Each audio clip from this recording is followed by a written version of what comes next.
কাইয়্যুম ওয়া আতুবু ইলাইহি। যুদ্ধের ময়দান থেকে যদি কেউ পালিয়ে যায় তার কোনো মাফ নাই। এটা অনেক বড় কবিরা গুনাহ। আত-তাওয়াল্লি মিন ইয়াউমিজ যাহফ, যুদ্ধের ময়দান থেকে পালালে ওর কোনো মাফ নাই।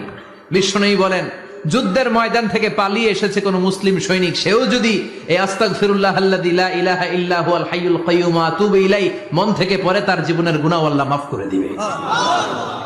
আবার সাইয়েদনা আবু বকর, সহিহ বুখারীর বর্ণনা, বিশ্বনবীরে বললেন, ইয়া রাসূলুল্লাহ আল্লিমনি দুআআন আদউ বিহি ফি সালাতি।